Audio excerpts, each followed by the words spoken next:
কওমে লূত, লূত আলাইহিস সালামের কওম, সাদুম গোত্র, সাদুম। এখনকার জর্ডান, এই জর্ডানের পাশে একটা সাগর আছে, ডেড সি বা মৃত সাগর। এই সাগরের পাশে এদের কলোনি ছিল। এখানে আল্লাহ রাব্বুল আলামিন লূত আলাইহিস সালামকে নবী হিসেবে পাঠান। লূত আলাইহিস সালাম তাদেরকে দাওয়াত দেন, তাদেরকে বোঝান, তোমরা এমন একটা পাপ করছো যেই পাপ বিশ্বে কখনো কেউ করে নাই। তোমরা মহিলাদের সঙ্গ বাদ দিয়ে ছেলেদের কাছে যাচ্ছ। তিনি এত বড় মনের নবী ছিলেন, যিনি এমনভাবে বলেছেন যে যদি তোমাদের বিয়ে করতে হয়, প্রয়োজনে আমার মেয়েদেরকে বিয়ে করে নাও। হ্যাঁ, উলাইল বানাত ইন কুনতুম ফাইলিন, তোমাদের যদি বিয়ে করতে চাও আমার মেয়েকে বিয়ে করে নাও, তাও পাপ কাজে যেও না। কত বড় মনের নবী হলে কথা বলতে পারেন।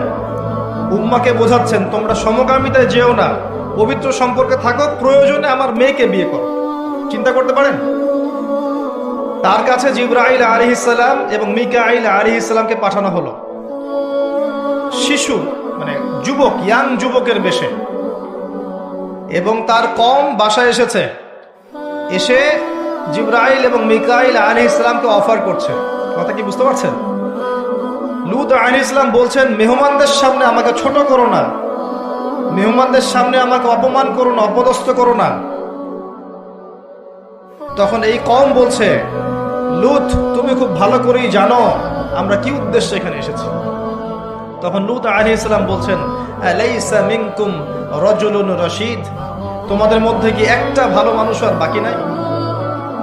এরপরে আল্লাহ রাব্বুল আলামিন জিবরাইল এবং মিকাইল আলাইহিস সালামের মাধ্যমে এই পুরো কওমটাকে, জমিনটাকে মাটি থেকে তুলে আকাশে নিয়ে গিয়ে, মহাকাশে নিয়ে গিয়ে পাথর বর্ষণ করে সবগুলোকে থেতলা করে একদম উল্টায় দিলেন জর্ডানের উপরে। ওই জায়গাটা একটা সাগর হয়ে গেছে এখন, তার নাম ডেড সি, মৃত সাগর। যেই সাগরে আপনি ডুববেন না, আপনি লাফ দিলে ওই সাগরে ডুববেন না। ওখানে কোনো প্রাণী জন্ম নেয় না, কোনো প্রাণের অস্তিত্ব নাই সেখানে।